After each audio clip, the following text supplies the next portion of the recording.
اچھا، ہم دیکھتے ہیں ایک بچہ ہے اسکول لائف میں ہے، چھوٹا سا ہے، تو والد صاحب انگلی پکڑوا کے مسجد بھی لے کے جا رہے ہیں، اور مسجد بھی جا رہا ہے، مدرسہ بھی جا رہا ہے، قرآن پاک ماشاء اللہ ناظرہ کیا اس نے، تو گھر والوں نے ختم قرآن کا آمین کا ایک سلسلہ رکھا ہے، ٹھیک ہے، اور سب چیزیں ماشاء اللہ اچھے انداز سے چل رہی ہیں.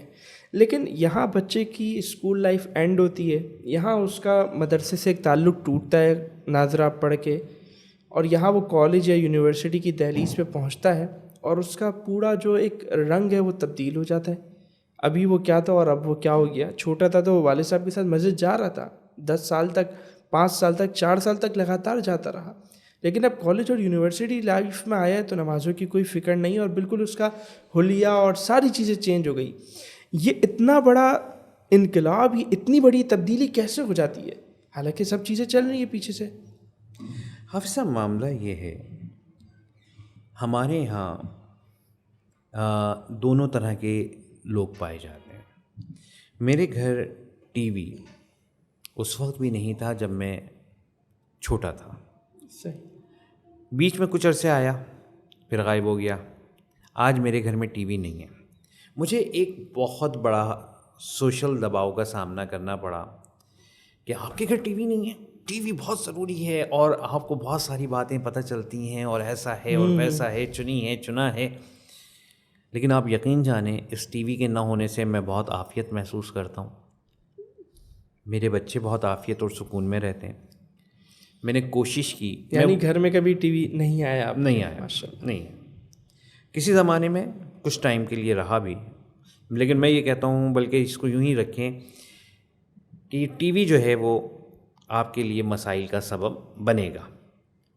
دوسری بات ہے سوشل میڈیا. سوشل میڈیا کے استعمال میں خود بھی احتیاط کیجیے، اپنے بچوں کو بھی سمجھائیے، اور موبائلز کا استعمال محدود کیجیے. دیکھیے، اگر آپ کے گھر میں ٹی وی نہیں ہوگا، آپ کے یہاں لمیٹڈ جو ہے وہ موبائل کی اجازت ہوگی. جیسے میرے بچوں کو موبائل استعمال کرنے کی اجازت نہیں ہے. میں نے اپنے بچوں کو موبائل لے کے نہیں دیا ابھی تک. اچھا، موبائل ہے ہی نہیں نہیں، موبائل بچوں کے لیے نہیں ہے. گھر میں؟ صرف آپ کے پاس موبائل میرے ہے؟ پاس ہے، میری اہلیہ کے پاس ہے بس.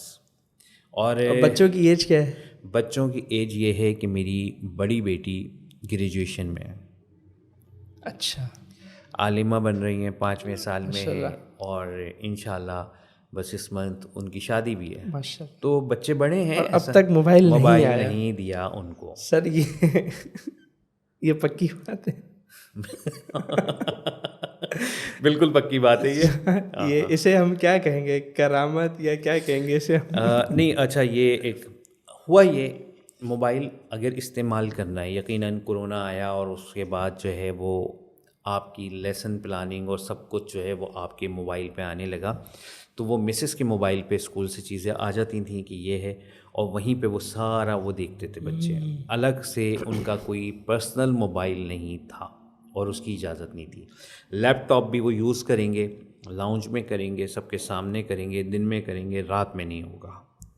تو یہ ہم نے اپنے گھر کا ایک ماحول بنایا. اس میں کوئی سختی نہیں کی ہے کہ اگر آپ میرے بچوں سے ملیں اور کہیں کہ کیا بھائی بڑی سختی تھی گھر میں کوئی، تو وہ سختی نہیں. یہ گھر میں آپ نے اپنے نارمس طے کر لی ہیں تو ٹھیک ہے جی، اس کے مطابق آپ نے چلنا ہے. بہت اچھا. اور کوئی اور چیز چاہیے تو بتا دیجیے. لیکن ڈاکٹر صاحب ایک سوال کر لیتا ہوں یہاں چھوٹا سا. بعض اوقات ہوتا یہ ہے نا کہ ہمارے یہاں دیکھا یہ گیا ہے کہ وہ بچے جن کو چیزوں سے روکا جاتا ہے، جب انہیں پھر اچانک وہ چیز ملتی ہے تو وہ پھر بڑے بے قابو سے ہو جاتے ہیں.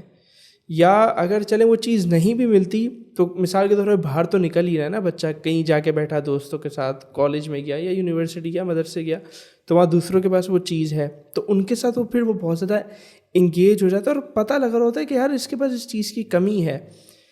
آپ نے اس کو کیسے کنٹرول کیا؟ یہ بہت امپورٹنٹ چیز ہے، کیونکہ بچے احساس کمتری کا، مطلب آج کے دور میں موبائل نہ ہونا، بچے احساس کمتری کا شکار ہو سکتے ہیں. کس کے پاس موبائل نہیں ہوتا؟ اس کو آپ نے، اس احساس کمتری کو آپ نے کیسے کنٹرول کیا؟ دیکھیے، بچے گئے، انہوں نے موبائل کسی کے پاس دیکھا، استعمال کیا، گیم بھی کھیلا. انہوں نے، مثال دے رہا ہوں میں، انہوں نے دیکھا دوست کے پاس موبائل تھا، وہ گیم کھیل رہا ہے، تو یقیناً ایک بچے کے لیے بڑی اٹریکشن کی بات ہے کہ ایسا گیم میں بھی اپنے موبائل میں کھیل لوں. ہم نے اس چیز کو اپنے گھر میں، جیسے مثال دی تھی ابتدا میں، کہ والدین کیا کر رہے ہیں. میں گیم نہیں کھیلتا، میرے موبائل میں گیم نہیں ہے. میں اگر فارغ بھی ہوں، آج نہیں اس سے پہلے بھی، اچھا اچھا. تو مجھے گیم میں دلچسپی نہیں ہے، میری مسز کو گیم میں کوئی دلچسپی نہیں ہے، تو بچے دیکھتے ہیں کوئی اہم بات نہیں ہے.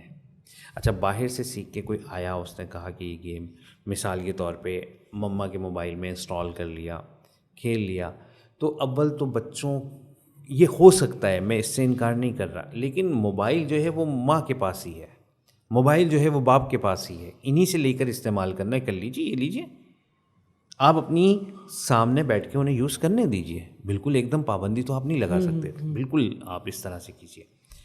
اتنا ہم نے رکھا. تو بچے کو کبھی وہ چیز نہیں ہوتی کہ میرے ہاتھ میں تو یہ چیز آئی ہی نہیں ہے، میں نے تو یہ چیز دیکھی نہیں ہے.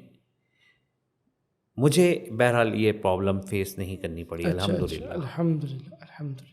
صحیح. تو آپ بتا رہے تھے کہ بچوں کے پاس موبائل نہیں ہے اور اس سے ہماری بات کہیں اور نکل گئی. ہاں تو بات یہ ہے، خیر یہ ماحول ہم نے رکھا. اب میرے گھر میں نے عرض کی تھی، میں اپنے گھر کی بات اس لیے صرف شیئر کر رہا ہوں آپ کے ساتھ کہ آپ کو ایک مثال مل سکے کہ ہاں ایسا بالکل ہو سر، سکتا ضروری ہے ضروری ہے. میرے گھر میں میرے بچے، میں نہیں کہتا ہوں کسی سے نماز پڑھ لیجیے آپ، اچھا. اور الحمد للہ تمام بچے 5 وقت کی نماز پڑھتے ہیں، اور ماشاء اللہ ان کی ایسی عادت ہے کہ میں یہ کہوں کہ ایک بیٹا میرا ایسا ہے، آج سے نہیں، جب اس کی عمر 10 سال تھی، 9 سال تھی، کہ وہ سو جائے رات کو، عشاء پڑھے بغیر، مغرب بعد سو گیا تھکن سے کسی بھی سبب، تو رات کے 3 بجے جاگ کے نماز پڑھتا ہے، وہ عشاء کی نماز ضرور پڑھتا ہے. تو 9-10 سال کے بچے کو تو ایسی فکر ہوتی بھی نہیں ہے نماز کی. تو صرف ماحول تھا، اور ماحول صرف مجھ تک نہیں ہے بلکہ میرے والد صاحب کے حوالے سے بھی تھا، وہ سارا ماحول ان بچوں نے دیکھا. تو یہ ابابیل والی مثال پھر آ جائے گی سامنے.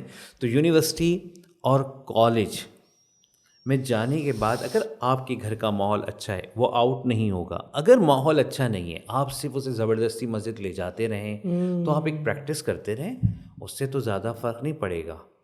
آپ اسے یہ سمجھائیں کہ بہت ضروری ہے اللہ کی اطاعت، اللہ کی محبت بہت ضروری ہے.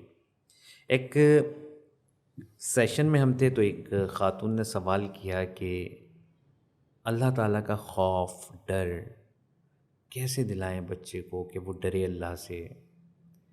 نے کہا اللہ کی محبت پیدا کر دیں، ڈر خود آ جائے گا. سبحان اللہ.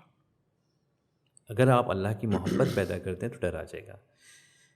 دیکھیں ہوتا کیا ہے، جب ہمیں کسی سے محبت ہو جاتی ہے نا، ہمیں ڈر یہ نہیں ہوتا کوئی ہمیں مار دے، کوئی کچھ کر دے، وہ سزا دے. یہ اس کا خوف ایک الگ خوف ہے. وہ یہ سوچتا ہے کہ یار محبوب ناراض نہ ہو جائے.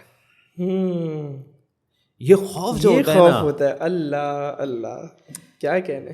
یہ خوف جب پیدا ہو جاتا ہے نا، اور اسے محسوس ہوتا ہے کہ عبادت کی حلاوت چلی جائے گی، اور ایسا ہی ہوتا ہے، نافرمانی کے بعد عبادت کی حلاوت جاتی ہے، وہ جو چاشنی، وہ جو لذت ایمان کی ہوتی ہے وہ جانے لگتی ہے.